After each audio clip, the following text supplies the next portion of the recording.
First off, Cade, I think, always saw himself as a linebacker growing up, and when he came here, and then he put a whole year of work into playing tight end. And the way it played out in the Rose Bowl is we were down some linebackers, and I think when he got over there, he realized that he loves being over there at linebacker because he can play with that edge. So at the end of the day, it was really up to him. We same thing when Steele went over to defense. We want guys to own it, and I think he saw, moving forward, he's got a huge ceiling at tight end. I think when you look at the work he's put in the past year and his skill set, he's got a chance to be a really good tight end. And I think the thing he would tell you is he wants to bring that same defensive mentality to the offense, and he could do that. He's strong, he's powerful, he's really athletic, got really good ball skills. Was a really good high school basketball player. So he's back over at tight end and had a good couple practices. Entering spring on either side of the ball or anything, what was maybe your biggest concern? I know it's only been 6 practices, but has that been alleviated at all? What part? Oh, any concerns? Any concern that you have? What was your maybe biggest concern entering spring, and do you feel better about whatever that was now? I think it's, first off, you're putting in a new defense, so that's certainly a part of it. And I really have been impressed with the energy over there, with the teaching that's going on. We still have a long way to go, but it's been, for the first 6 practices, we're off to a very good start there. I think the guys are playing with confidence. But also just the physicality that those guys have worked the last 7 weeks to get in better shape. They're stronger, they're more powerful. So that part's good, and they're playing with confidence right now. We'll go deep right. Spencer Holbrook. And just before that, just the other one's the offensive line, just because it's it's a new coach in there with Coach Fry, and just kind of getting that continuity and depth in the O-line. So yeah. Sorry about that. No, it's all good. All good. Spencer Holbrook. Yeah, you're out. Ryan, I guess that's where I was going to go next, was the offensive line. Yeah. With Jim having the philosophy of not really tackling, you guys not wanting to do too much physical, is there like a certain select things that you really want to see accomplished from Justin in that unit this spring, or is it just kind of take it by day? We'll tackle some this spring. I think, just philosophically, some of the drills that that have kind of happened over the years, sometimes we can get into bad habits. So we decide we're going to tackle to the ground. We just want to go 11 on 11. And so we'll get a chance to do that. But look, going back to the offensive line, I think, you want to find out, that you have 5 guys, and then you want to find 6, you want to find 7, you want to find 8. And then it's just really a couple things you're looking at. One is, in the run game, can we knock back the line of scrimmage? And can we get physicality and movement? And then in the pass game, firming up the protection. And we're going against very good guys on either side of the ball every day, so you're getting challenged, which is great. I think our defensive line has been challenging the offense, and vice versa. So you just kind of want to see how you stack up against each other every day in practice, how you compete. And I think, guys have a certain amount of talent. We have pretty good talented guys up there, but it's the discipline and skill that you have to create over time. And, we'll look up in another couple of weeks and kind of see where we're at. We're in the middle of it right now. We're asking each guy to, figure out, what are your strengths and weaknesses? What are the things you need to work on? And by the end of each week, have you addressed those things? And then you kind of come up for air and figure out what the next challenge is as an individual. And then as we get closer to preseason, we start to come together a little bit more as a group. But right now, the focus is on getting better individually. You guys have a lot of continuity on that side of the ball with the coaching staff, but is it almost refreshing to have a new voice in there trying to help lead the run game to where you guys want it to be, since it wasn't exactly where you needed to be last year? I think when you look at year in, year out, there's always that balance that you're talking about of continuity and guys understanding where you want to be and the experience, but then also having fresh ideas and a fresh point of view, and a good mix of that is healthy, I think. Third row left, Dan Hope. It's 11 Warriors. You follow up on, Cade, the tight end position as a whole. Just where do you feel about where that group is right now? Is there anyone else at that position that's starting to come along this spring? I think they're all getting better. It's still only 6 practices in, but really it's the same group as we had last year. Mitch is out for the spring, so we don't have him, but it's the same group, just minus Ruck, and so the younger guys got to step up and start to continue to build depth in there, and then we got to get a starter in there and get Cade going and get Joe going and get G going and see how they can fit into this thing. But we're not there right now in terms of packages. We're more about just trying to develop individually and trying to figure out what their skill sets are, and then as we start to go closer to the preseason, we start to put those packages together based on the teams we're playing. Tanner Mcallister, he lost his black stripe. What have you seen from him, and are there any other newcomers that have started to catch your eye? Well, I think first off, what Tanner's done is he understands the defense. He's almost like a coach out there, kind of like one of those old player coaches out on the field, and he's been able to help guys with that. And his experience really shows up on the field because he can recognize how teams are trying to attack him, and he feels comfortable in this style of defense. Obviously, he's got years of experience in it. Other newcomers, I mean, there's a bunch. There's a bunch that have flashed. If I say one, I'm going to forget two or three, and they'll get upset. So I think that, hopefully we'll get some of the more of these black stripes off pretty soon. Second row left, Stephen Means, Cleveland.com. With the offensive line, obviously you guys started 4 tackles last year.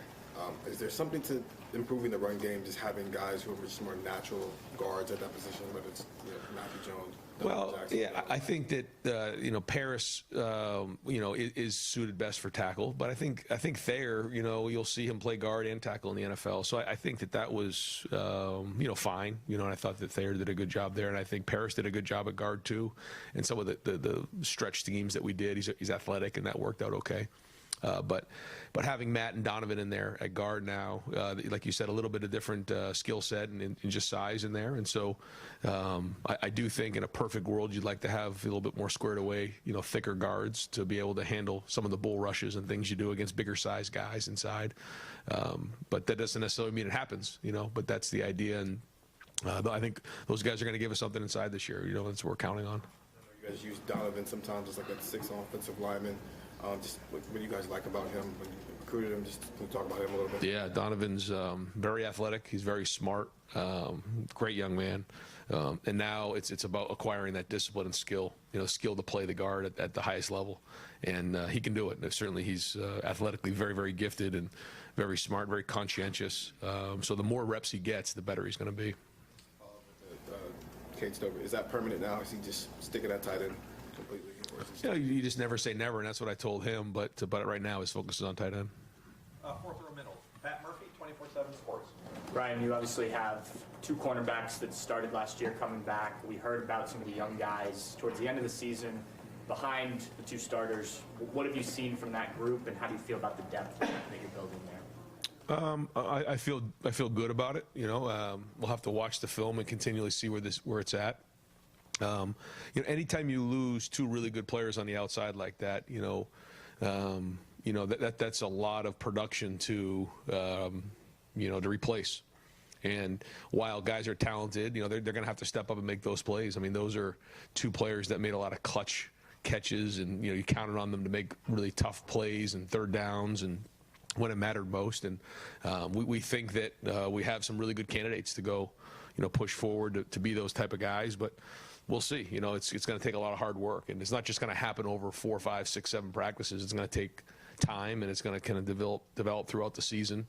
But I think we do have some really talented guys in that room, and the depth is being built.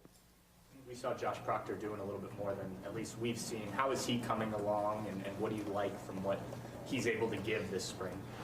I mean, I wish he could do more. He's just kind of getting started and getting moving around out there, with individual drills. And it's been a long road for him to come back from, and that's not easy. He's had a few injuries in his career, so we wish he could do more right now. But he's kind of inching his way back. But that's okay. It's a long way to August. Second row left, Bill Landis, The Athletic. Ryan, with Donovan, was he at any point last year close to being in a spot where you could rotate him in the way you guys rotated Matt Jones in at guard, or was he quite not ready for that yet? I would say he was probably 7 or 8 last year. And athletically, we felt great about putting him in a game, but just the experience of a true freshman who came in during the summer, not having a full year, that's a tough ask. Not saying he couldn't have done it, but that's why we kind of had him do some of that on-the-ball tight end stuff, because we felt like there's something there, but we didn't want to overwhelm him with too much stuff. And I think maybe on the outside there was a lot of people wondering whether or not DeJuan Jones might have tried to go to the NFL after just 1 year of starting here last year. How much conversation was there about that in here? And now that he is back, what's the next step for a guy like that? Yeah, there was conversation in the building. I know there was conversation outside the building, and you just identify what where you think you could go in the draft, and then you decide whether that makes sense for you and your future. And he wanted to come back and be a first or second rounder. That's his goal. And so he's been, challenged with a set of things that he needs to get done if he wants to get there. I don't think there's any question. He has the ability and he has the talent to be one of the better tackles in the country. Now, whether he is or not, there's certain things that he's going to have to get accomplished here in the offseason and then during next season to get to that point. And consistency is going to be one of them. But he's done some good things, and I think he knows what those things are that he needs to get done. Front row right, Austin Ward, Letterman row. Ryan, where do you all think Mitchell Melton fits best? Well, we've kind of moved Mitchell around a little bit, and he's been up front a little bit more, and his pass rush skills have really been shown here in the first 6 practices, so that's been good. We'll kind of continue to figure that out, but he has shown us that he can play up on a line of scrimmage and be a threat. Maybe they're not related at all, but is the fact that you can move Cade, move Mitchell around a sign that there's more depth at linebacker than maybe it seemed coming into spring, or are those just unrelated situations? No, I think when you look at our numbers, there is a little bit of logjam at linebacker, especially being in the 4-2-5. And because of that, you've seen a couple, you see Cade move. Not that was the reason why he moved, but, you see the little bit of movement there. You saw Mitchell move, and because we do have a lot of linebackers right now on the roster. And so guys are trying to find their role on the team. And, I think that's, again, the part of a college coach is you have to figure out how do you best put guys into spots to be successful. And I think we've done that with those 2 guys. Second row middle, Nathan Baird, Cleveland.com. Going back to the guards, with Matt Jones, this situation he's been in the last couple of years, having to really compete for a job in the preseason or maybe settle for kind of a part-time job, just for any athlete, I guess. Now that it sounds like he's kind of been anointed, for lack of a better term, like he's going to be a starter right now. He's established as a starter, it sounds like. Does that help a guy at this stage of his career going into a season, letting him focus, letting him sort of take that by the reins in a different way? I think everybody's different. I do think in the offensive line, having some chemistry and being at a spot and having the guy to your right and left being the same guy over and over again does bring a level of consistency that can help a player. Some guys do better when they're in competition every day, having a guy push them.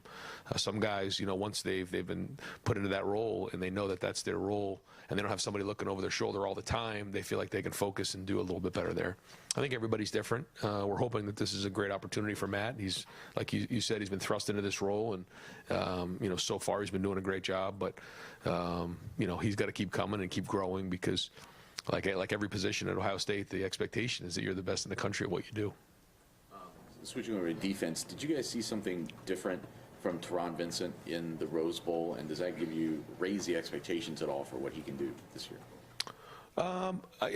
He had really good games. He flashed at times, and he has a lot of ability. And he's got off to a really good start here this spring, and I think he's got some leadership skills about him.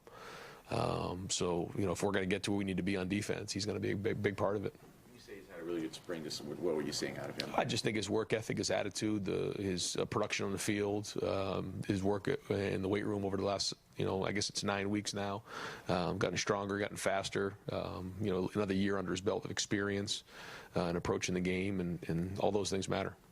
Over here far right, Clay Hall, WSYX. Is there more opportunity to tinker in the spring, or is there such a,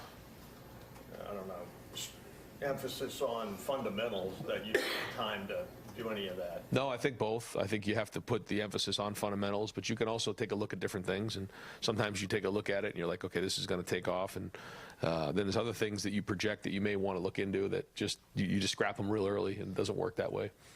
So I think schematically you can do some of those things. You can move guys around and look at those things, but quickly you want to make a decision whether that's a good investment or not, because you only have so much time to invest in each guy and each scheme and those type of things. But this is a time to look at different things that are and the journey you go on is different every year, and this is a new journey for us. Have you already tried some of those things? Yeah.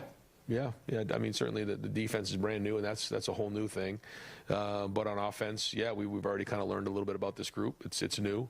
Even though you don't lose a lot of guys, all it takes is one or two to have a different dynamic. And So, we're kind of on that journey now, and it's just the beginning, though. One more thing. What do you know about this helmet that CJ is practicing with, and what can be the possibility? Is this something 10 years down the road, or is this? I don't really know a whole lot about it other than just, what I've been told. And, they're always trying to figure out different ways to, protect our players. And, sometimes you'd like to get feedback from the players on what they see. From what I've seen, there's certainly a wider vision from the face mask. But I know that they try to get that. Same thing with some of the cleats. We'll give, a couple guys a couple different pairs of cleats to see how that reacts to their feet and those type of things. And so, guys are always trying to find different ways, and we're always trying to find different ways to keep our guys safe. And so we'll get some feedback here from those guys on what they think. Right behind him, Adam King, WBNS 10 TV. You talk about the journey. Is there anything maybe you've seen this spring that you wish was a little further along compared to your past springs? No, I don't think so. I mean, I think, I really have been impressed with how the defense is challenging every day and giving different looks and changing up those type of things. So that's been great. But no, I mean, I think, overall we're right where we need to be right now. But when you're right where we need to be in practice 6 of spring, you have a long way to go. I don't think we're ahead. I don't think we're behind. I think that, we just got to keep swinging. When you look at bringing in the new defense in Jim Knowles, you're kind of halfway through spring here. Is this where you wanted him to be, and how different is watching how he's operated versus Kerry in your past? He has a unique way, the way that they teach in their units, and it's been fun for me to sit in some of those and see how he teaches as a group, and then they break up into units. But I would say it's been nice to be around it and see the different style. Everybody has their own unique style, and I think his teaching is very efficient. And the guys grab onto it. There's a lot of teach the teacher. A lot of you say something, they say it back to you, and it's been good so far. So we'll see. Front row, middle, Bill Rabinowitz, Columbus Dispatch. Travion came in last year. Obviously, didn't play as a senior in high school. Had a very good year. What have you seen in him this year? Do you see a difference in him at all? And what we know his potential, but from your perspective, what's his potential? His potential is to be as good as anybody in the country. I think he's just a year under his belt, a little bit more confidence. He's got certain things he wants to get done this spring, and has a good look in his eye. He's a very serious young man who, when there's guys around and he sees that it's going a certain way, he'll encourage them. If he sees it going another way, he'll speak up. He's got a good voice, and he sets a great standard for everybody in the building. And so I think his potential is as good as and big as anybody in the country. I think running back in the spring is a little bit of a challenge because you're not tackling as much, so that part's a little bit tricky. But in terms of protections and pad level and vision and those type of things, he's already off to a good start. And you said you're basically on schedule. You're happy with how it's going. What do you want to really get accomplished the rest of the spring? What needs to be accomplished? Well, I think each individual player to get better at the things that they need to improve at. Everybody has their own type of things, and so you can get involved with scheme in this time of year, but to me it's more about the fundamentals and making sure that we're building that foundation moving forward. And so I think that's happening, but that's really what I want to see is just guys get better at their trade and get better at what they're doing. And certainly scheme matters, but more importantly, just fundamentally about hands and blocking and tackling and those type of things as we get going. Overall, you've been happy with that? Yeah, I think so. But this is where you see the growth. We had 2 practices, one on spring break, came back, kind of got our legs underneath us. So that this week right here, you'll start to see some of that really happen. Front row right, Tim May, Letterman Row. Yeah, going back to the scheme situation and experimenting and stuff, when you see G. Scott with the possibility of stretching the defense that way and Evan Pryor maybe giving you a bit of a stretch this way, I mean, are those some of the things you're sort of looking at this spring that could be part and parcel that maybe didn't quite have enough of last year? Just give me some idea of that. Yeah, well, I think we have to figure out, how many guys deserve to be on the field. That's kind of how it works. And we have a lot of experience coming back, but we have a lot of talented young guys that are coming on, like you're saying. Those are a few of them.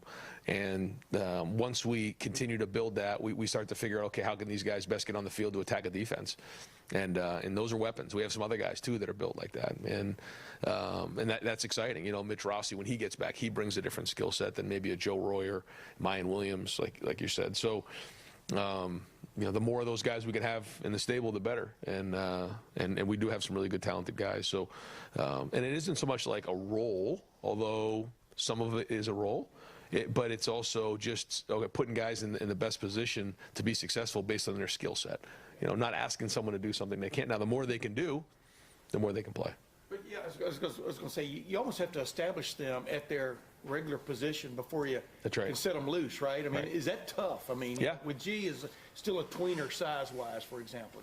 Go ahead. Yeah, well, I think you list the things that each guy can do, and then you put that package together. Now, the more things you can do, then the more you can play. And it's the same thing on defense. If somebody's a really good pass specialist, but they can't stop the run, then guess what? They're only coming in on third down. And then if you're really good against the run, but you're not as good against the pass, then you're probably playing first, second down.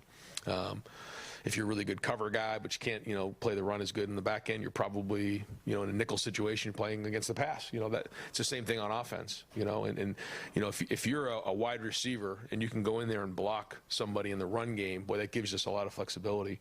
If you're a tight end and you can go block a 7 technique, but then you can go outside and run a route against a wide receiver, get open against a safety or a linebacker, that gives us a lot more flexibility, because when you start to scheme up, you're starting to figure out what teams are trying to do based on their personnel, and then that's the game between the coordinators. And so the more guys who can do many things, the better. Like Evan Pryor, for example, he can go run around the outside, but line up as a running back in the backfield. That gives us something. So you can see the more skill sets that guys can do, the more of a weapon they are for us. Hey, one other quickie. When Josh Proctor is healthy and on his game, what is special about him? What did you notice the last couple of years, even in preseason last year, that just sort of sets him apart? Maybe that's unfair to say that, but I think he is, in my opinion, he is a little bit of a special guy back there. What, in your mind, what do you want to see that tells you he's back? You understand what I'm saying? I do. Yeah, we say, like, when Josh is at his best, what does he look like? Yeah, I think first off, he's rangy. He can cover a lot of ground. He's extremely physical. He will absolutely get after you, whether it's, receivers downfield or coming up and playing the run game, blitzing. And I remember in the Clemson game, the first time we played him, he got after, I forget who the tailback was, if it was Etienne. He was physical against that guy. He had that hit in the Wisconsin game to end the game. He'll come downhill and he'll play physical. And he also has really good ball skills. He can track the ball, and when he's playing at his best, he's all over the place. He plays with discipline. Can really affect the game in a lot of areas, and he can get away with some things that maybe other guys can't. And that's what we're looking for out of him. And third row right, Doug Lesmerises, Cleveland.com. You were talking about some guys thrive with the competition. Some guys maybe feel it more as they're looking over their shoulder at the guy behind them. I understand that a place like this, there's competition every day. You have more than enough guys who can play. Do you coach guys a little bit different? How do you deal with the guy who says, hey man, we want to make sure we push this guy, versus maybe telling the guy, hey, like, you're good, you've got your spot, don't freak out. What's that like for you and your assistants? Well, it's just a tough game that's played at the highest level, and you have to be tough competitively, you got to be tough physically, you got to be tough mentally to play in this game, otherwise it'll eat you alive. So that's the first part that we have to understand. That being said, certain guys, they have a little bit of a fear of failure, for whatever reason that is. And so I think for a lot of those guys, you try to communicate to them, a different way than you would somebody who just loves to compete. And if you get under their skin a little bit, that's going to bring out the best side of them. And that's coaching. There has to be certain things that are consistent across the board, but everybody's a little bit different. And I think understanding each guy is critical. But at the end of the day, it's a hard game for tough guys. Last year, everybody knew it. You talked about it was a young team in a lot of ways, right? And I think you could maybe feel that during the course of the season. You have a lot back. You have about as much experience back as any major Power 5 team. You're only 6 practices in. Can you feel it at all? Do you feel at all that CJ's a second-year guy, Trevion's a second-year guy. You have some more pieces that are back. Do you feel a difference of more experience? Yeah, but also, I mean, these guys are not 20-year vets in the NFL. They have a year under their belt, and there's still a lot of football for them to learn. But everything they're not doing for the first time, and that's good. There's a reference point to go back to going into this season, as opposed to just the total unknown of going into it, which I felt like we had last year. And when you have that, you have doubt in your mind. That's just part of it. And there's a reference point, which is important for us. But we still have a lot of football to learn, a lot of work to do moving forward. And when you have a quarterback like CJ, who's back as a second-year starter, third year in the system, you as the head coach and the play caller, do you spend less time with him because he's more experienced and he doesn't maybe need to spend as much time with you? Or do you spend more time with him because now he's getting advanced and you and CJ can almost shape this offense together? What's your time spent with CJ like? About the same. About the same, because you have to do both of those things. But you try not to change just because it's year two. You try to continue the same mentality that we have. We have certain meetings that I'm in there, and certain meetings where I give them a little bit of space. But no, we try not to change that just based on the second year. Yeah. Got time for one more set of questions. Joey Kaufman, Columbus Dispatch. I just wanted to follow up on Cade. Was that something that he in his move to tight end, was that something he brought up with you guys? Did you guys tap him on the shoulder and say there's an opportunity here? How does that conversation get approached? We've had constant conversation since the last Rose Bowl, and something that we wanted to make sure that he, his leadership in the offseason that he had was excellent, unbelievable leadership, and now that he's a veteran in the program, he has a voice, and we want to put him in the best position to be successful, and it's something that there's always been conversation about it, and now that he's been there for a couple practices, we'll continue to talk about it. But he needs to focus on something for a while, in order to be successful. We can't keep bouncing around. This roster seems like it has a few guys like that. Chip's coming in, moved from running back to linebacker. You had Steele went to linebacker. There seems like a lot of guys who have been able to handle multiple roles. Is that more common now? Is that the same as it's always been? It just seems like a lot of guys have kind of had the skill sets to do multiple spots. Well, we recruited both Steele and Chip as linebackers coming out of high school. Steele, was kind of both. We said we'll try running back, and if if the situation arises where you want to go play linebacker, that'd be great. With Chip, that's the way we recruited coming out of high school. Was a linebacker. He decided he wanted to try running back at Arizona State, but now as he came back here, he's back to linebacker. So guys have different skill sets, and I think having the awareness of playing the other side of the ball is a good thing. They're maybe a little bit behind just in terms of experience of playing the position every day, but the more they get under their belt, the better they'll be. Clarifying on Josh Proctor, he's doing individual stuff. Is there a chance he'll do any team stuff at the end of spring, or is that ways off? I don't expect them to do that. Probably just stay in individual drills. If we can get them in some teamwork, non-contact, then we'll do that. Coach, thank you very much. Thanks, guys.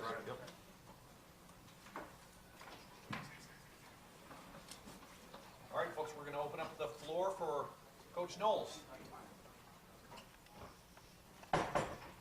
We're going to open up Coach third row middle, Colin Gay, Rivals. Hey, Jim. I'm curious about, one of the things Ryan just said was there seems to be a little bit of a log jam at the linebacker spot, and I'm curious what your view on that is, whether it's, Mitchell moving, working with the defensive ends, or Cade moving back to tight end. I mean, what's kind of your approach on that, and what have you kind of seen as the leader of that room and the leader of the defense? There's you have to be able to make an assessment, and in order to make an assessment, you got to get the guys repetitions, so and there's a lot of talent, but none of it is completely proven, right? Because you have guys all competing for positions, so that's where you want to take guys and maybe move them to other positions just to get a chance to look at them. I think Tommy has been a great leader for us. I've really liked what I've seen out of Tommy. I think he's mastering the defense quickly and making plays, and he's quiet, but he's fierce. And Taraja is also a guy who leads in more of a vocal way than Tommy, but he gives us a lot of that energy. And I know that, I mean, Chip's one of those guys that's coming from kind of making that transition like Steele kind of did, and like Cade was going to, and things like that. So what have you seen out of him? Does he kind of look like one of the, like he's transitioning well into linebacker, or what have you seen out of him? Yeah, I've seen nothing but good things out of Chip. I mean, I like that conversion of running back to linebacker, or I like that recruiting a kid from high school who was a star running back and also played defense, because they just have a feel. You know, a lot of times we talk about on defense, we talk about the escape hatch, you know, and like Wayne Gretzky said, he doesn't go where the puck is, he goes where the puck is going to be. So these guys that are converted running backs, they can get a feel for where the running back is going to end up, you know, so it's pretty neat. And Chip's doing great, and so is Steele. Right next door, Griffin Strong, 11 Warriors. Coach, I know a couple weeks ago you said you guys hadn't been able to implement the Leo position at all. I'm just wondering if you guys have had a chance to do that, or if you could envision maybe a scenario where you guys don't play that as much this year as maybe you have in the past. Yeah, we dropped a bunch of it in today, actually, and so my plan has been, you know, to push back off. So I'll download a bunch of information, and then I'll pull back into like calling the same defense for a while, and then download a bunch of information. And we want to be able to get everything on film so we can coach off of it. Yeah, but we put it in today, and I told them we're not going to call it a Leo. We're going to call it a Jack for now, because the Leo is the king of the jungle. So when you become the Leo, that's a big deal, because you can do what a DN does and you can do what a linebacker does. So right now it's just more of what we call a Jack position, and yeah, a bunch of guys got a shot at it today. Jack got a shot at it, and yeah, there you go. I like him a lot. You know, he's serious about it. The guy who's impressed me after the move quickly was Mitchell. You know, Mitchell has done a great job for Coach Johnson, and then we put him in this Jack position, and I thought he showed up very well. So he's kind of been a guy who's jumped out at me.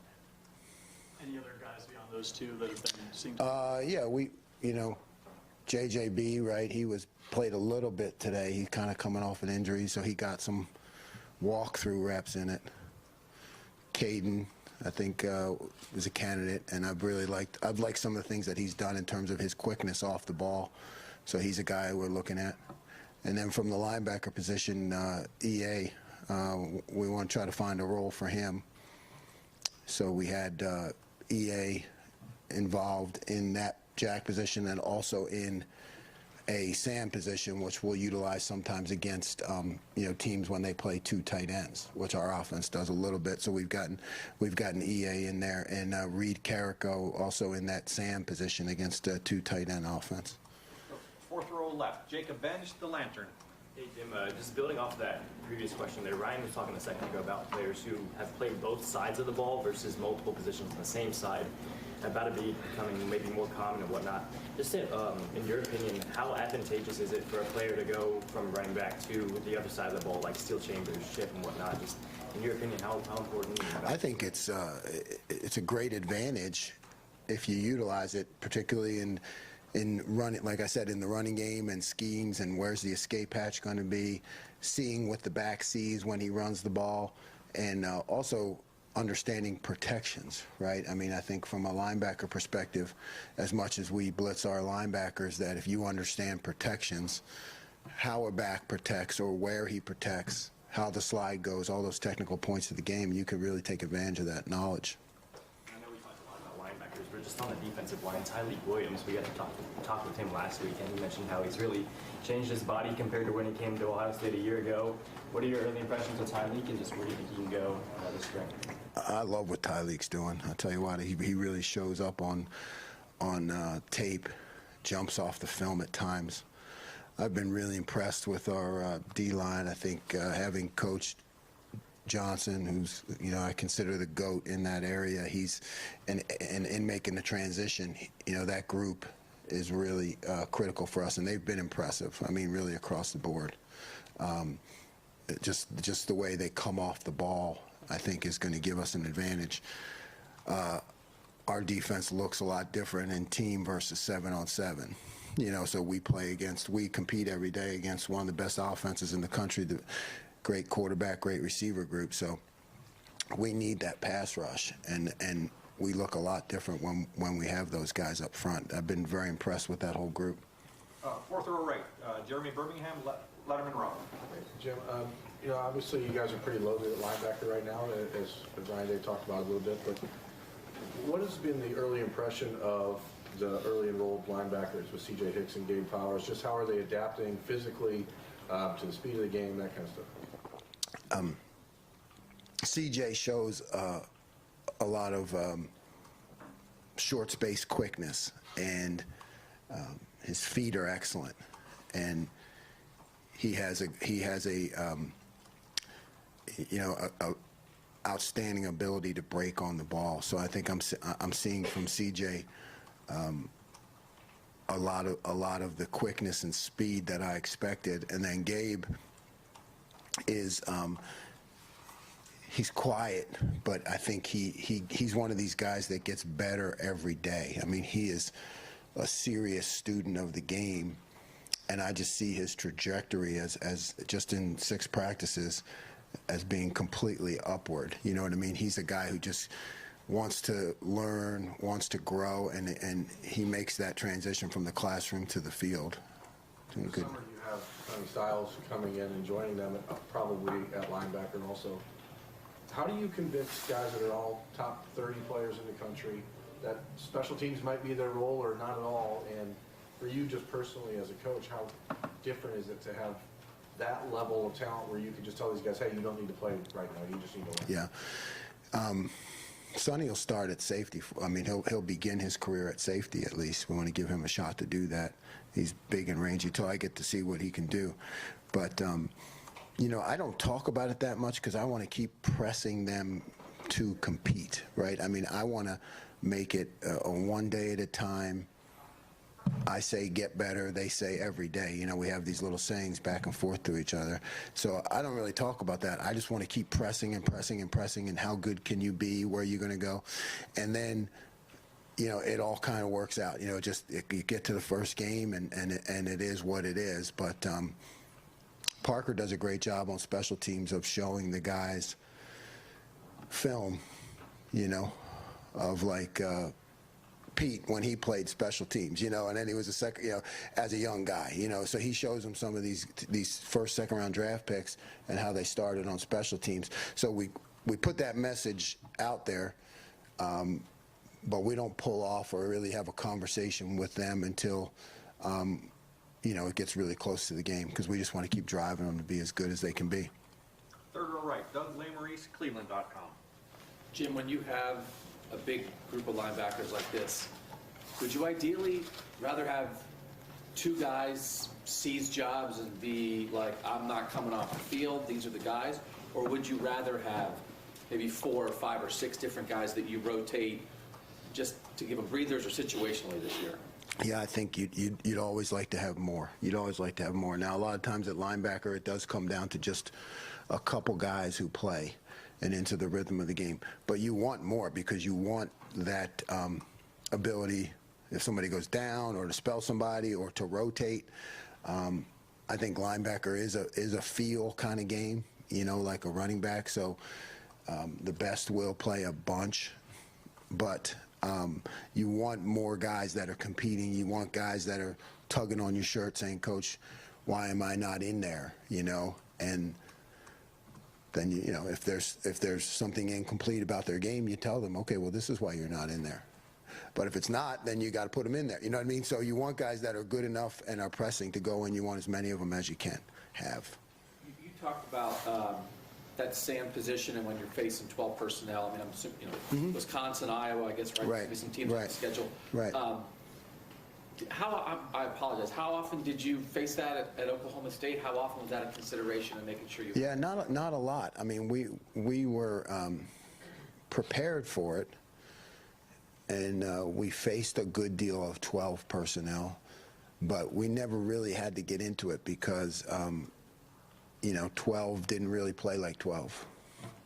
So 12 was playing more like 11, and we were able to do mostly everything with our base defense. So we had the sub package, I call it, prepared, but we didn't have to use it a lot. I predict, we'll have to use it more here, based on the Big Ten. Just some of those offenses, you've got to get that third linebacker on the field with the personnel they put out there. That's right.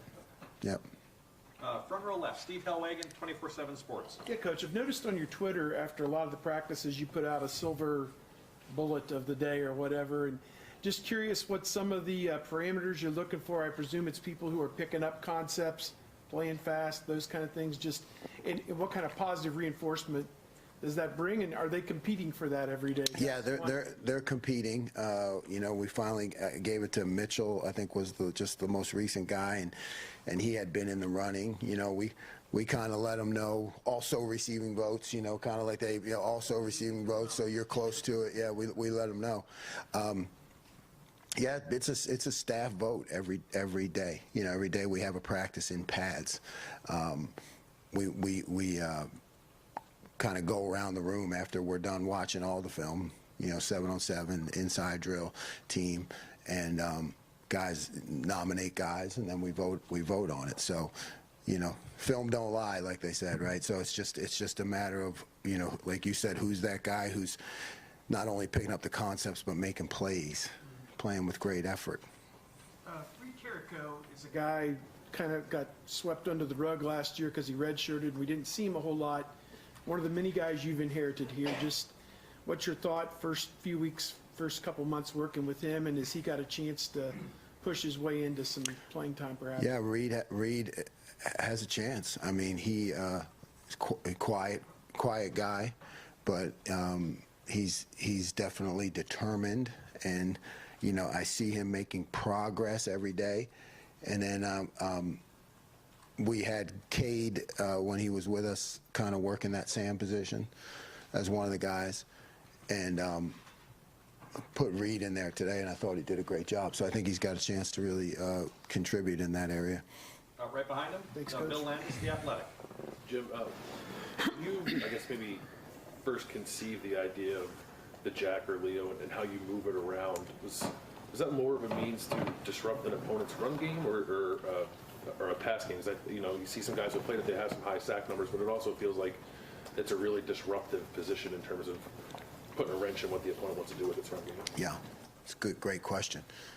It started definitely as a run scheme disruptor, right? Because you talk to offensive coaches, and they're always, they have to make different plans for 3 down, and then 4 down, and what are you, and can you do both out of the same personnel? So it starts as a run game disruptor, and then it goes to how to attack, protections. And now all of a sudden, once you got the guy moving around, you got him different places, now you see how the offense adjusts to that in their schemes, and you can come back with other things and counter in the passing game.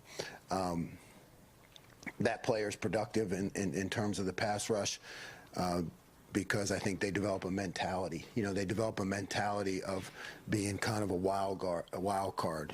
Being a guy who makes plays. I think it's a great recruiting tool. But yeah, it started in the run game. Take the zone read. Easy, right? So now you take that guy and you send him off the edge. Is he taking the running back or is he taking the quarterback? So that I can make 2 different calls, and you got a speed guy, tough guy coming off the edge, and which one's he going to take? It's a disruptor right there. Front row right, Austin Ward, Letterman row. Jim, when you talked about the download and then back it off in a spring, I would think that given the urgency to come in and get results right away and fix it, you'd want to throw everything at them. How do you balance the patience that you seem to have shown with wanting to do everything immediately? Meditation, cigars.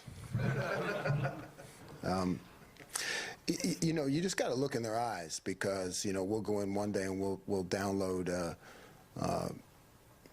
9 defenses in our jet package, which is what we're calling for the Jack, and and then you go again. You do it against cans, and you run around. And you do it against just trash cans, you know, and then you do it against the offense, and then, you know, I just run around like crazy saying, go here, go there, you know, because you're trying to just pound. You know, you're away from the back, you're to the back, you know, just trying to move him all over the place, and then they're fine, and then you kind of see their eyes glaze over, and then you know, okay, it's time just to call base. You know, they're like, okay, give me a period to just, you know, base 4 down, and then you kind of back off. But you're right, I want to get it all in because of the urgency, but also so I can teach.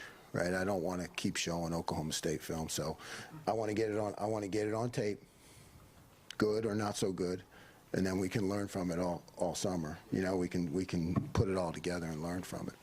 Do you envision then, whether they get 1 rep or 100, that they would have seen everything you want to do by the end of spring, or will there still be stuff that you get through it? Yeah, probably, yeah.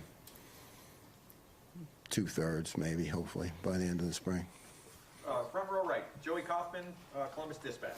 Jim, when you were talking about the origin of the jack, and is there a guy from you coached in the past that you point to give guys an example? Or Yeah, it all started with me at Western Michigan with a guy named Jason Babin, who was the first ever first-round draft pick in the history of Western Michigan, and went on to a long NFL career. So that's kind of the guy I point at and start with right there, you know.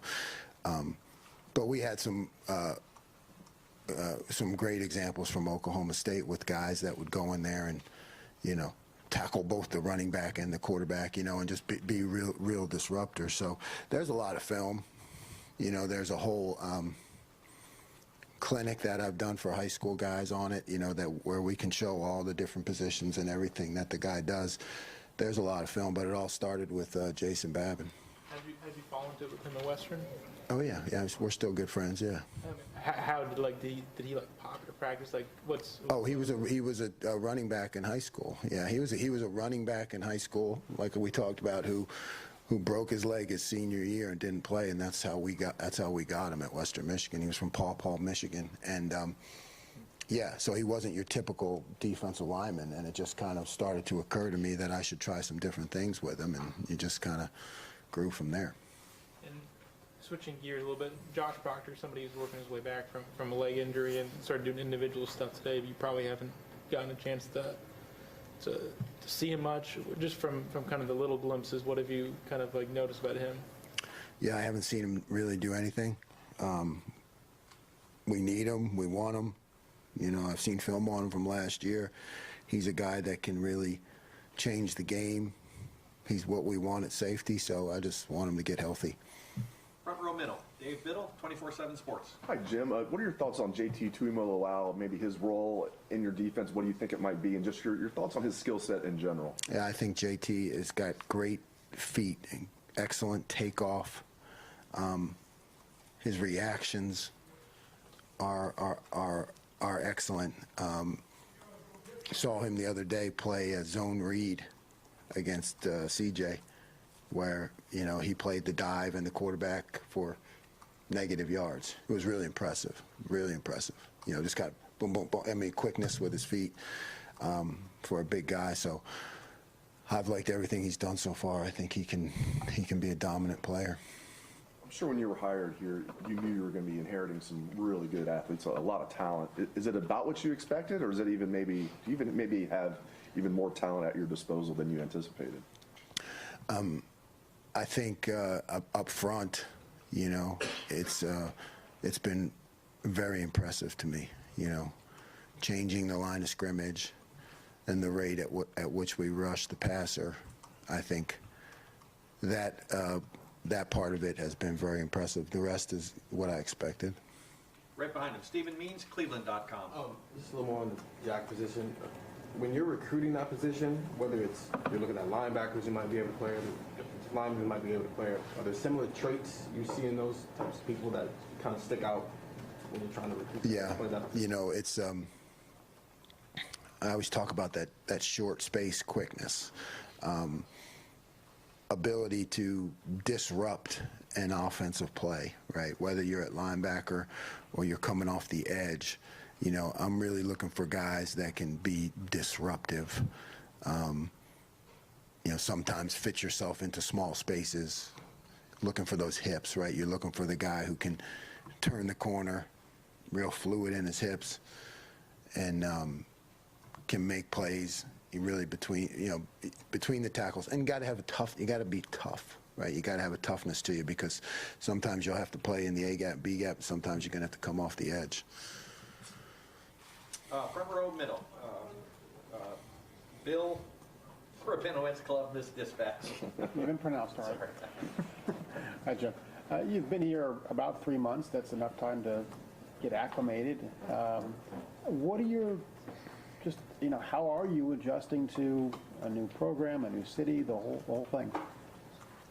I love Columbus. After 4 years, I call it on the plains, life on the plains. Being a city guy, I'm from Philly, so I love the city. Otherwise, I don't know. It's just football, smoke a cigar every now and then. So it's really like there's not that much to adjust to when you're a coach. The way we coach, I mean, you're in here and you're grinding, and your next practice and evaluations and working with the players, and where you're going to go with the installation. So it's you kind of have blinders on, but I do like the city whenever I get out of here. And you've obviously been around. This is the place where you get more blue chip guys than any place you've been, I'm sure. What's that like for you as a coach to know that, okay, I don't have to just scheme. I mean, I can have players who can just take over games, or at least have the ability to. I mean, do you feel like a kid in the candy store? Yeah, I mean, I do. I try to keep that in the back of my mind, but I want to keep, at this point, you're right, that's going to be something that will definitely be on my mind as we actually get into a game plan, right? But right now, I want to, push them whatever level they're at, push them to a higher level, right? Continue to download information, drive them, up the hill, and then just see where we can go, spring and camp and summer, and how much we can learn. I'm not quite thinking about their talent level now, but I will. When it comes to the game plan, you're exactly right. Now all of a sudden you get to look at it and say, okay, what do I need and what I don't need?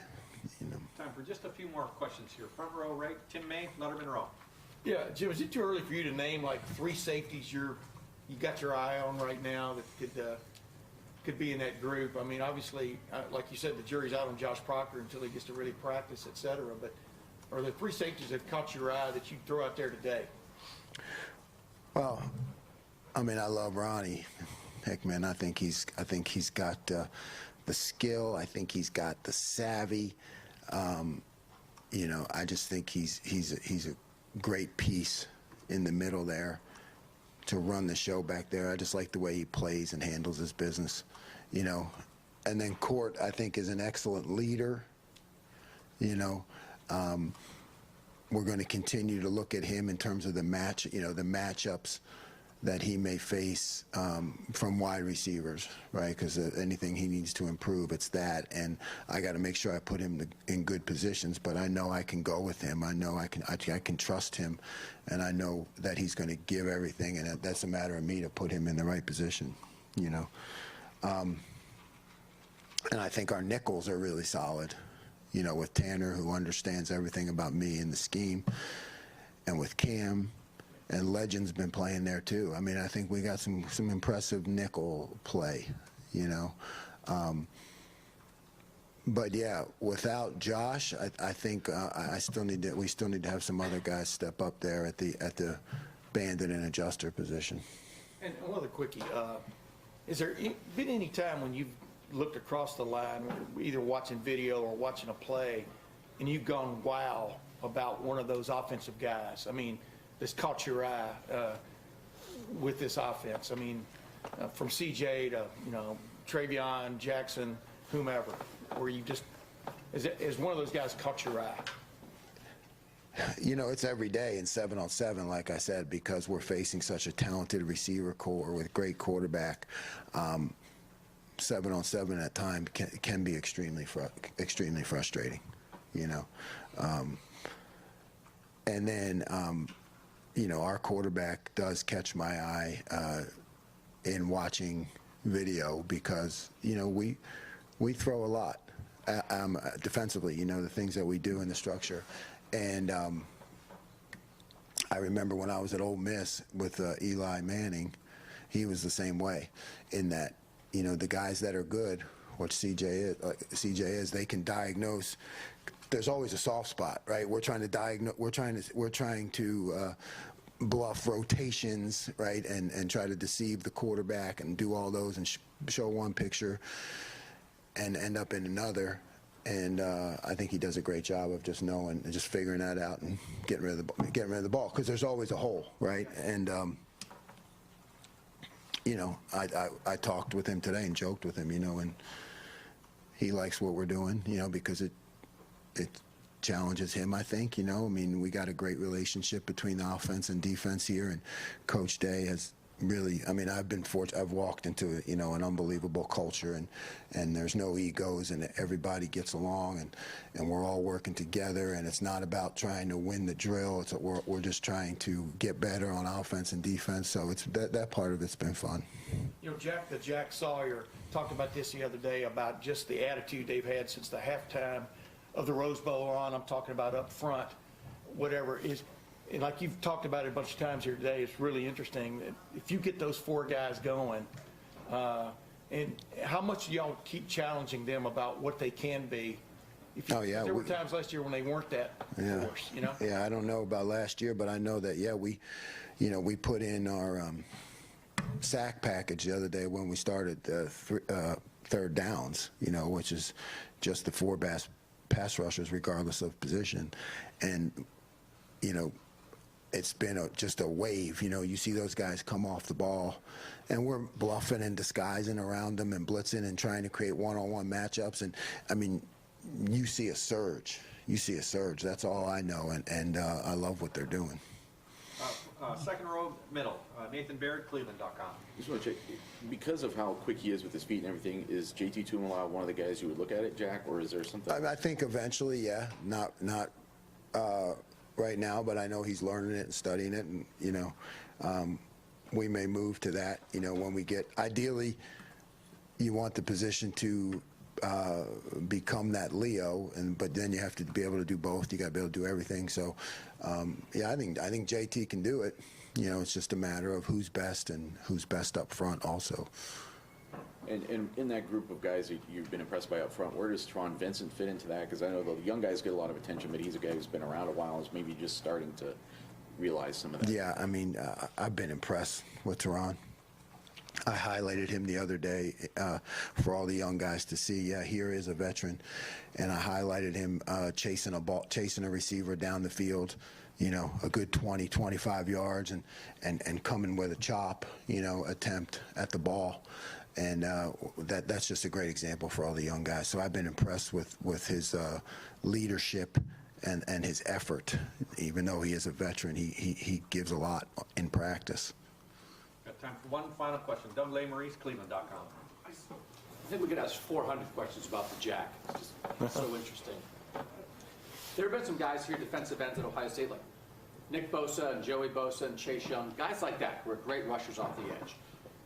If they were in your defense right now, would they be ideal candidates for the Jack? Or are there some guys that you're thinking, I don't want to move them around. I want to let them get on that tackle and just rush the passer and not be the Jack? Yeah, if they're that talented, those guys are exceptional in their field. You're not going to mess with them too much. You're just going to let them go and come off the edge. It might be fun, but you got to balance that with what are you taking away from what they do really well, And then when you're thinking about this Jack position, how much is the football acumen part of it, the movement and being able to figure out where they should go, and how much freedom does that Jack have moving around on a single play, or do they know exactly where they're supposed to move to because you've told them in this look and this play you're going to move to this spot? Right. The football acumen, football intelligence is really important to be able to read schemes and handle a bunch of information from me. because you're right, I'm going to tell them exactly what to do. That's my job. I'm going to call them into certain things, but there's a bunch of choices, go here, go to the back, go away from the back, go to the tight end, go away from the tight end, so that's all contained within the call, but there's a lot of learning that they have to do. But we want to be able to have all that at your disposal. So I think that's what makes the defense good. It's my job to fix problems, and that guy can fix problems, because I can call him into whatever I want. Coach, thank you very much. Okay, thanks. Thanks, Jim.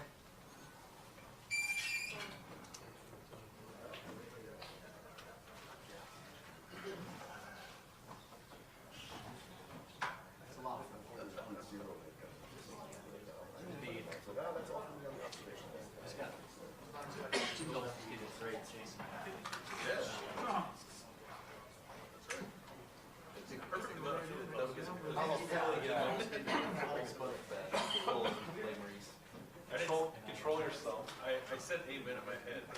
The fact that you didn't say go bird. Why did you say go bird? You trained me to say it. Go Birds. All right, folks, we're going to open up questioning for Coach Wilson. We'll go with third row left, Dan Hope, 11 Warriors. Kevin, Cade Stover, we saw him back out there with the tight ends with you today. I know you had talked after the Rose Bowl about how it was really important to have him focus on one position. Do you feel comfortable now that tight end is the right spot for him and that's where he's going to stay? I think that would a lot be with him too now. Like, I believe that to say someone's doing something that's best for the team, it doesn't work. It's got to be best for the guy. So if Cade thinks it's best for him to be there, I definitely think he has the skills to be very, very good. I think he's pushing 258, 60 pounds. He's going to have a blocking presence. He had a phenomenal winter. I grew a lot of respect for him. I probably have more respect for him after he went to defense, the way he played defense, the way he worked out in the winter, because he became truly one of the premier top leaders of this team, the way he approached our workout and all that. So my thought if he came back was I wasn't going to tie his hands. I was going to try to get him to play with the energy and the passion that he likes playing defense. We got to play under control. We can't be reckless, and we have to have some fundamentals per se. But I'd like for him to play to his strengths. So today, it was just he kind of came back just to give it a go here a little bit. We'll see how it's going. He's doing good at backer too. There's a bunch of linebackers.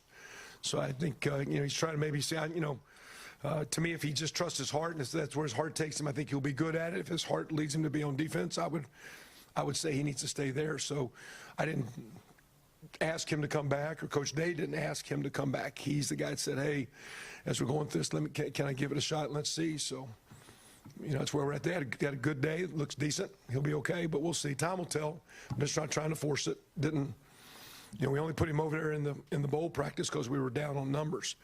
But he had a ball, he had fun, he wanted to go with it. We allowed him to, Coach Day's we're going to have some guidelines and we're going to give our guys some directions, but I think Coach Day believes that, you give the players a chance to make sure it's good within their heart, within their soul, what they're trying to do. So it was Cade's choice to be with us today, and he looked okay. And I'd personally like to have him back, but it's not about me. It's about, me doing my job with the guys. So if he's with me, I'm all in, and we'll just see in the weeks to go and months to go where it plays out.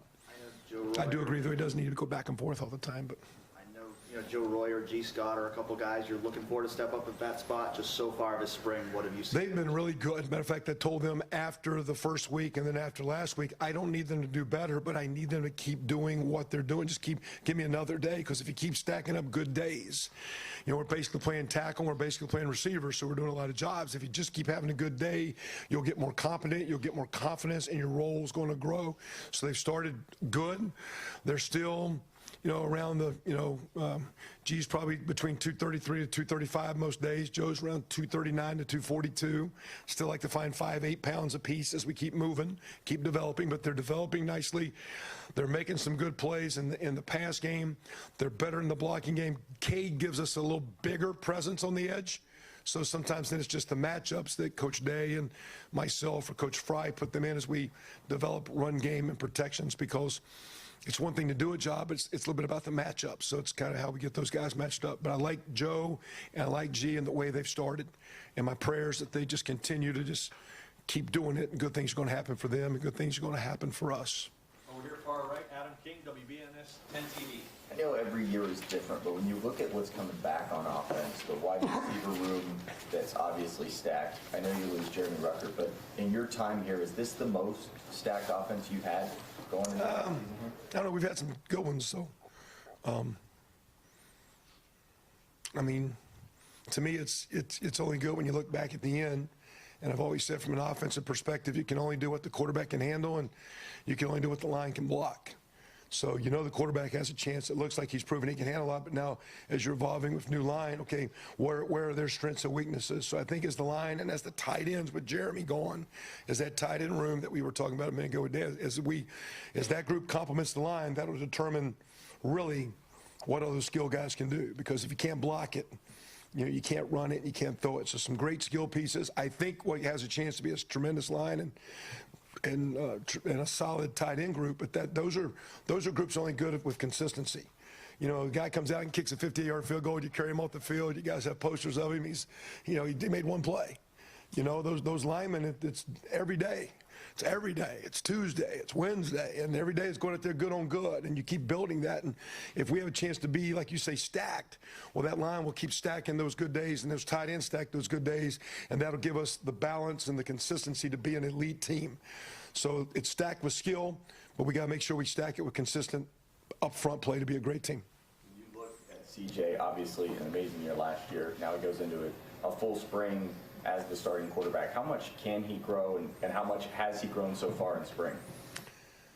The thing I think with CJ is he still hasn't played a lot. He's played so well, and he's naturally, to me, extremely smart and visually sees things so well.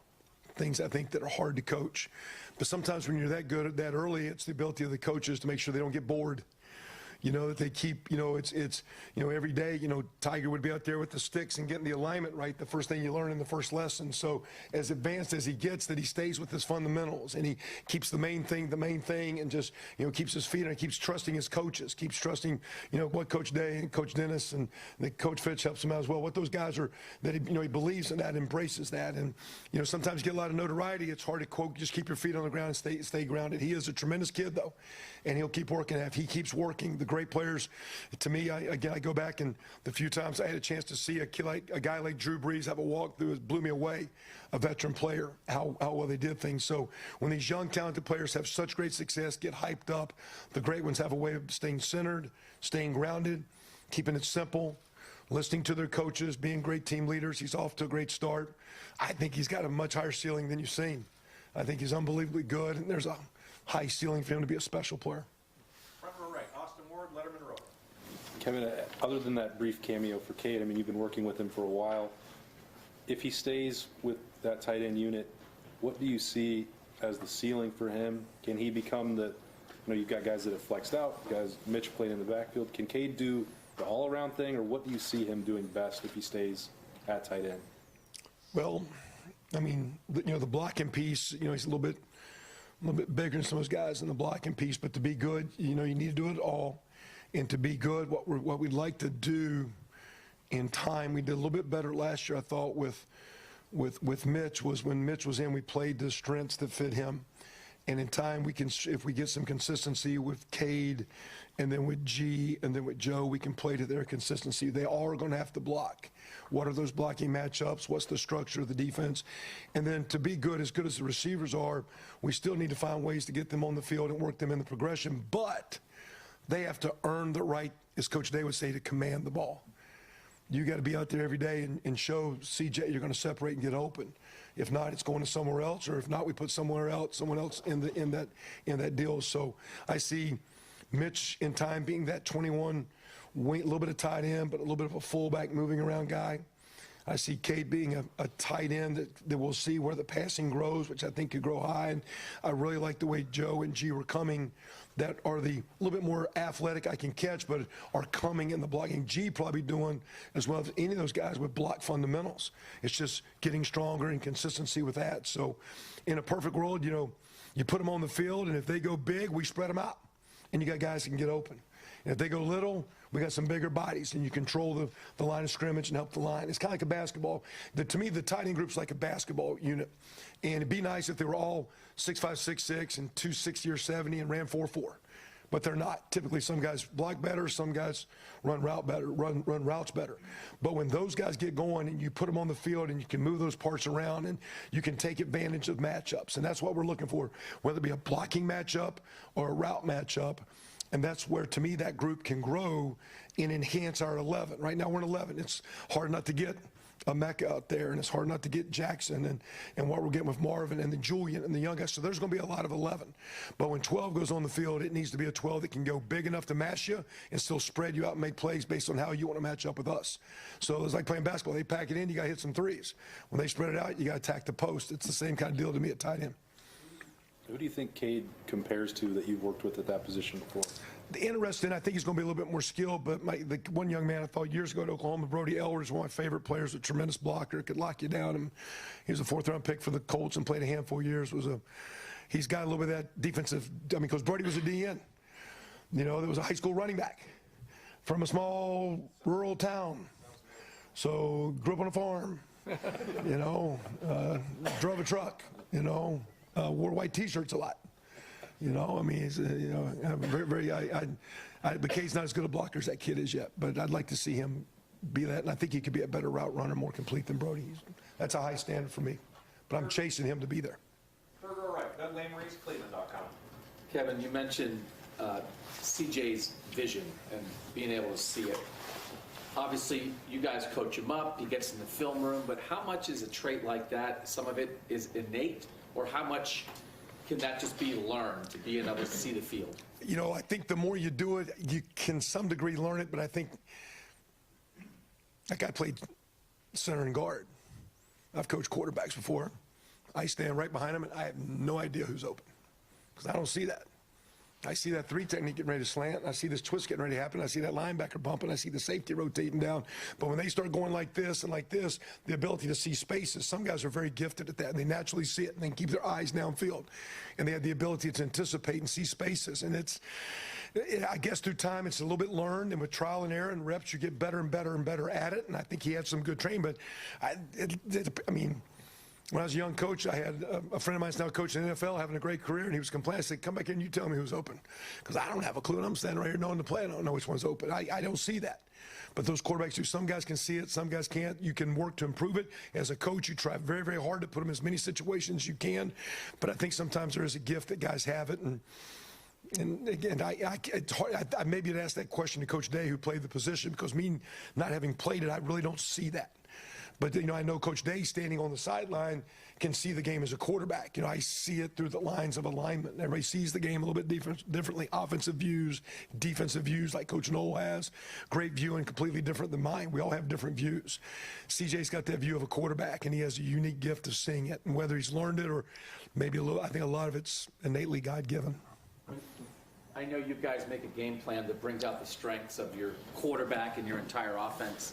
If you have a quarterback that has that skill, that can see it, do you have to call the game a little bit differently if you have to maybe help a quarterback see it, a guy who doesn't have that as much versus a guy that you think, hey, CJ's going to be able to identify what's going on out there? Yeah, I think you just get hesitant when you're not sure what he's seeing.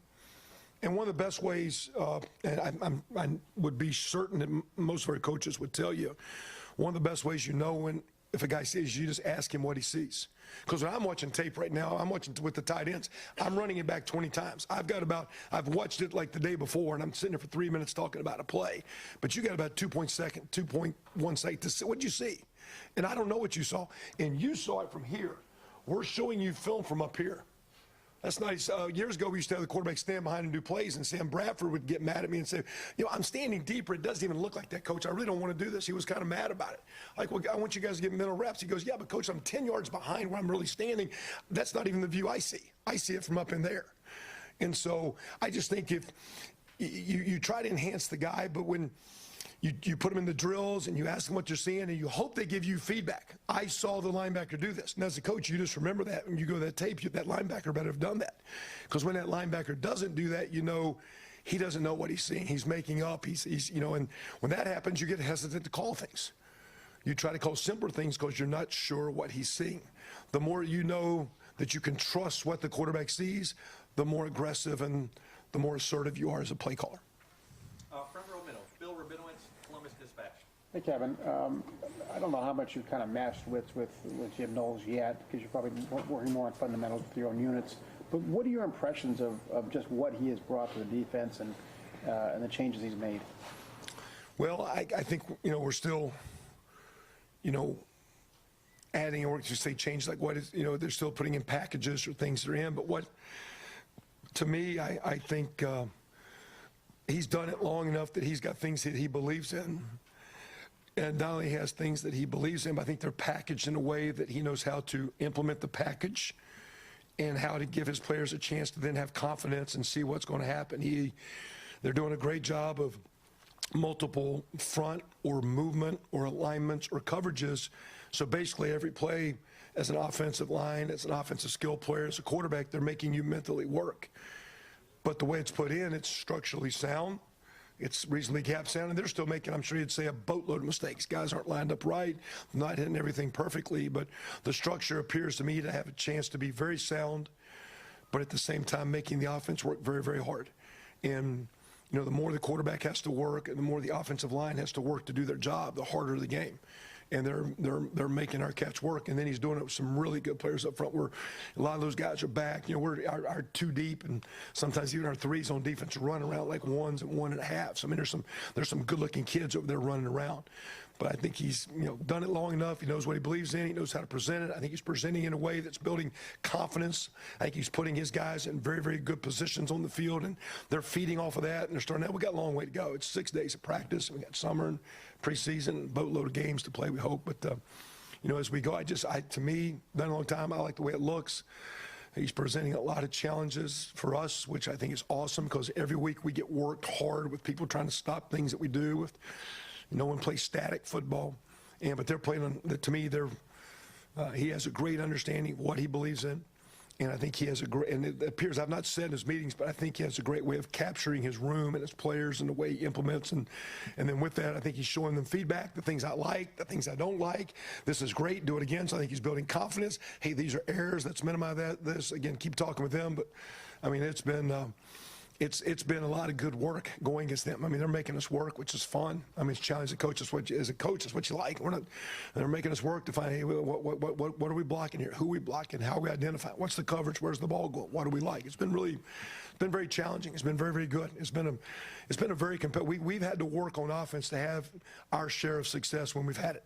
It has not been easy. We have had to work. Just what's he like in the room, in coaches' meetings? We split apart. It doesn't say much in this, instead unless asked. But he's got a great dry sense of humor that appears, and I think very intelligent and very smart guy. But again, he's got a great defensive view, and he's done it long enough. I think he knows the things he believes in. I think he understands how the issues, how to present issues to the quarterback and offensive line, and at the same time how to be sound and aggressive. And they're getting after it. He's done a long time. He's a great coach. You sure any cigars with you? No, I hadn't got there yet. It's been 30 degrees now. They did open my golf course Friday, and it's been 30 degrees every day since then. So they're killing me.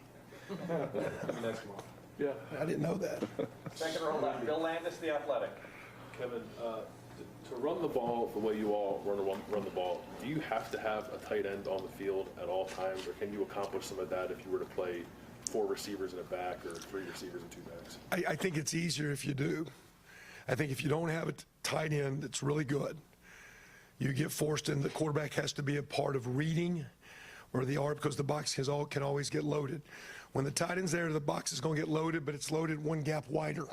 So there's just some more runs. So you can do some spread runs, but when the tight end's not involved, you get into a lot of quarterback heavy run game where now he's got to be reading an extra defender, whether it be in the zone read or edge game or the quarterback bash and power read games, or then you get into the RPO game. So to hand it off sometimes when you have 1 or 2 tight ends, you widen the edges and you get a chance to get an A or a B gap run that doesn't have to be read all the time. And even practice, sometimes Coach today would kind of look, say, hey, man, make sure when you script these plays, like, I don't want a relief throw. I want to run it. And sometimes when you want to run it, you need to have that tight end presence or a 6th offensive lineman. And even you could put an offensive tackle in there and say, well, he's not going to run a route. Well, they still have to now cover the D gap because you have an A gap, center guard's A, B, C, and when you put a tight end now you have a D, you widen things 3, 4, 5 feet, whether you run to him or away from him, if that makes sense. So you can, even if it needed to be an offensive lineman there, you can say, well, he's never going to run a route, but then they still have to cover down on that person. And that being said, to me, it just, you can run the ball better. That's why in the NFL you don't see a lot of the spread run stuff, because the quarterback's either got to run it or throw it all the time. You guys, it seems like you'll have a pretty nice group of receivers this year and a nice group of running backs. I know you've rotated 6 receivers in the past. You could have played 4 wide, 5 wide if you wanted to, but is it a philosophy of you and Ryan that we want a tight end out there because of all the things you just said? I just think to run the ball, unless, back when we had JT, you'd probably get a lot more 10 because he was a running type quarterback. Or back when, years ago when, I had Kustok at Northwestern or Coach had Tebow or those guys, you had running guys and you could do the zone read or the quarterback run or the quarterback draw and all that, because you can, you can leave the tailback on the linebacker and a quarterback draw. It's not this, and CJ is a very adequate runner. He's also a great passer. We don't want to overdo that. I mean, he has been very, very capable of pulling the ball and running, and we'll still have him as a running threat, but he's not our lead running threat. He's a great thrower. We can easily throw the ball, but to me, when they know you're throwing, then your rush starts hurting because here comes, the pocket just collapsing on you. When you got the run game and you can play action and you can move the pocket and, have the quick little play action passes or the shots off of that, there's a lot of good offense. So, we're always going to be pretty good in the drop back game. We're always going to have, it looks like, because Brian's going to continue to develop and recruit great receivers.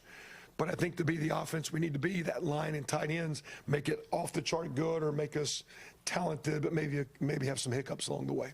Got time for just a few more. Front row, middle, Dave Biddle, 24/7 Sports. Hi, Kevin. Paris Johnson at left tackle, obviously a very talented guy. How close is he to becoming the player you want him to be, and maybe what does he need to improve on the most? I think just out there on that one-on-one, island of pass blocking so much. He played a lot last year, but inside at guard, you got a center help on half the protections if the center's working to you. Now you're out there against probably the premier rusher of every team. I think I saw the other day, if I can believe the NFL draft experts, I think in the first round there's 5 projected first-round DNs that we played against. You know what I mean? And so, that's good on good. And so he's now in a real matchup, a grown matchup that over time, now thankfully with the guys we got and the way Coach Johnson teaches it, he's going to get a lot of phenomenal work from the one-on-one rush and every time we do team pass and team. So as we grow, it's just getting him comfortable that one-on-one I can play against an elite player. And yeah, I'm an elite talent, but I'm an elite player. And I got CJ's blind spot. So as we go, as he continues to grow and get more comfortable, that'll be a huge part of our offense being good, him being a quality left tackle. And I'm going to ask about tight end as well. It seems like the numbers are good there now. Are you concerned at all, especially this day and age where guys can transfer without, sitting out a year? Are you concerned you might lose a tight end in the transfer portal? Yeah, I mean, we're always concerned with that, with every position. That's a part of it right now. But at the same time, this team has not been hit a lot because the development that Coach Mick, and even the guys that left, the guys that have done the best have been the guys that stayed and gave themselves a chance to develop. And they developed here through Coach Mick and through practice and through the coaching that we have. So, it's going to be hard to keep everybody happy at every position. It's a challenge, but also, too, we're not just here to make guys happy. We got to develop them. We got to win games. So there's a little bit of give and take. So they got to embrace the competition. They got to embrace the grind. They got to embrace the consistency. They got to embrace the muck and the dirty. And because when you're playing O-line and tight end and running back and spring ball, and you do inside today for 25 plays, that's grimy. That's dirty. That's not what you see on college football at 9 o'clock when Herd Street fires it up now. Today was college football when you're a college player. And it was period 4 and it was inside. And let's go. And there's 22 people, or there's 18 people up there trying to wear out pads. We're wearing out shoulder pads. And who wants to play, get behind your pads and play football? And the guys that are going to be good, they're going to embrace that. Because those tight ends that are going to be good have to embrace that wherever they're at to be a good tight end. They have to embrace the grind of what it takes to be that block guy. And then when you're in a place like this with Coach Day and the quarterbacks, we'll get you the ball if you command the ball. You embrace the grind. You command the ball. Your career will go your way. Over your front row right. Clay Hall, WSYX. If we had the cockpit voice recorder of the Rose Bowl when CJ and Jackson were having a field day, what would that sound like between you and Ryan? Let's go back to him. What was the repartee there? early when it wasn't going good, and I've been around some teams where we scored a lot of points, but we had a hard time maybe getting stops. I was like, just calm down. They're not. We can block them, and we can get open, and just calm down. You know, just we got to score again, and let's just score again. And then as we were throwing it so well, it was find a couple runs that we could go with that they didn't tee off on the rush, you know, and the way we protected wasn't very well against our rivals. So to come back against, you know, that one defensive end was the Pac-12 D lineman of the year. So to come back and hold up in pass pro was key for that game. We're talking about how good Perry's going to be. To hold up in pass pro one-on-one. A part of the keys for Jackson was pass pro was pretty good that day. It was really pretty good that day. And it was against one of the elite rushers, okay? But to me, it was just like, you know, I didn't realize they were down the corners they were. We actually went into the game thinking, okay, we're down a couple of our receivers. We're going to have to play an old slugfest game and keep it close. And all of a sudden you fall down 14 or 17, like, okay, man, we got to lighten it up. And all of a sudden we got hot as chicken grease there. We got rolling, you know. You know, and that's a credit to those guys. But credit to pass pro. I mean, Jackson made some plays, and the guy can put the ball on target, and he can see things, he can distribute it. But the pro got going. And the other, I think in a game like, you know, I think we ended up with like 110 yards rushing. But I think if you count the running plays where we threw the RPO, we had 240 yards of offense. Because sometimes we're running and he was spitting an RPO out.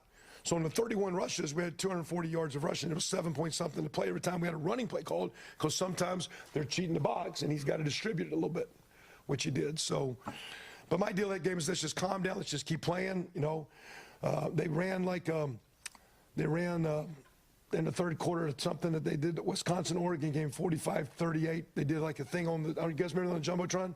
I looked at the scoreboard, I said, we're going to beat these guys 45-38. I go, come on, let's get a stop. Let's get a stop. We're going to be on 45-38, so that's close. What else? We good? I'm going to get in trouble if I keep this going. Just one or two more there, Coach. Front row right, Tim May, letting row. As much as you talk about CJ and him being able to see the field and see who's open, see who's not, see whatever, the dime he dropped to Jackson Smith and Jig before the go-ahead touchdown is, I don't know, where does that rank in your mind of passes you've seen thrown and what he brings to the table? Well, the really good ones can see it, and the really goods can anticipate, and then when they're great, they're accurate. And that was pretty elite. That was accurate. That's also the receiver. He's got a lot of confidence. I think he knows sometimes if you don't command the ball, I'll look at you a second. If I don't feel good, I'm going with the next guy. I think Jackson, sometimes I'll keep hanging with you a second, man, because I know if I get it close, you got a way of getting open and making plays. So, but that was a great throw. He had a couple of those today, though. Can you see CJ getting better right now? What in practices? What are you noticing about him? Be a little bit louder, more command. Last year early, just you kind of got a lot going on now. He can still handle the thought process and everything that Coach Day and Coach Dennis wanted to do with reads and progressions and checks. He's more confident, which gives the line a lot more confidence with command presence and calling the plays and marking out cadence, calling for the ball, making IDs. The more he plays, the more confident he is. The more confident he is, the louder he is, the more assertive that is, and our players feed off of that. Because you can tell the voice, command presence has been pretty good because now he's more, he's not that he's not thinking about the throw, but he's confident in the throw enough. He's not too, sometimes you're thinking so much about that, you can't think about being loud on the snap count. There's a lot of thoughts going on. And when you're thinking a lot, you can't do your job. So the more he's doing it, the more comfortable he's getting. I see him having better command presence. I see him being louder. After plays, he's more, talking to guys about what he likes and sees. That's off the field. But while he's playing, he's more loud, he's more confident, he's more assertive, and it helps the line and the other players play off of that. All right, we've got time for two more. We'll go Joey Coughlin, Columbus Dispatch. Kevin, when DeJuan Jones decided to come back, what do you see is kind of the next step in his development, and where can he improve? It's like Paris. We're talking about his ability to be great one-on-one, because those guys get matched up with really good players out there. And when you're playing again, to me, we're talking about the three positions: the quarterback and the two tackles. When those guys, those are the hardest jobs. That's one of the biggest mismatches on the field. That guy against him. And so as big as he is, as talented as he is, and same with Paris with the talent, their ability to handle one-on-one matchups, grown men on grown men, one-on-one, and be dominant is a huge challenge. And the great players can do that. And the great quarterbacks have the ability to communicate, see, anticipate. And as a coach, the more we can make their jobs easier, the better you're going to be. When those tackles have easy jobs and those quarterbacks have easy jobs, and you can get your scheme. I can throw at Jim's scheme defensively where they can show a lot of looks, but it's easy for them. Really good offenses show you things, but it's easy for us. Really good defenses show you things, but it's easy for them. The more we can make DeJuan's job easy and let him, because he is a talent. Those are two talented tackles. Now they need to become players, and players are consistent guys every day. And we play next year against those 5 top 15, 20 draft picks, which in the Big Ten we're going to get matched up against some great ones. They can hold their own every Saturday, and at the end we can look back and say that was a talented offense because that line showed up and had those matchups every week, and that quarterback sit in the pocket and he could pick them apart because collectively you got a unit. So DeJuan and Paris both have to be great guys that are great one-on-one against some of the premier matchups. And the best thing is we get those matchups in practice, so we get exposed to that on a daily basis. Consider flip-flopping DeJuan to the other side, or do you like Paris to left and DeJuan to right? Because he was there, that's kind of where I think just be for Justin. He can get a handle on that in time if it needs to go that way. But right now, we kind of thought that, would be the way to go. My thought even a year ago when they were playing guard was if you're in a right-handed stance, you're the next guy playing right tackle. So everything from moving this way now goes to go this way. Some guys are a little bit more comfortable, and sometimes it's the matchups. But one of the best guys I ever coached, Trent Williams, played right tackle in college. It's not like everybody's got to play left. Those are two great ones, and we'll expect them both to get the job done. If we need a flip or if there's a problem, we can move someone. And we got the young guys coming. If we need to, we'll probably get Donovan Jackson if we need to a tackle as well. But we'll keep that position. It's not going to be a problem, but that position needs to keep coming along because that is a very challenged position in college football. And final questions, Nathan Baird, Cleveland.com. Matt Jones competed for a starting job in 2020. He was kind of your utility guy last year. Just what does he bring to this offense? He's doing awesome. He's in year 5. I think he got some recognition as an all-Big Ten player last year as the utility guy. So he's not been bad. He's a starter, and he actually is playing very good. He and Donovan, like I said, I think with Luke, we're going to be good inside. And we get those tackles comfortable outside. That front five's got a chance to be really, really good. Really, really good. But Matt Jones has had a tremendous winter, matured, in good health, in good spirits, in good condition. He has a chance to have a really good year. He's doing really well. Is it set between him and Donovan, which one would be left and right? Right now we got Donovan at left and Matt at right for now. Is there a strategy behind why those guys fit there better? I think we thought that if we needed Donovan at tackle, would we move DeJuan to left, or would Donovan go to left? So we got him in that little left-hand stance, so we're there to get used to it. Coach,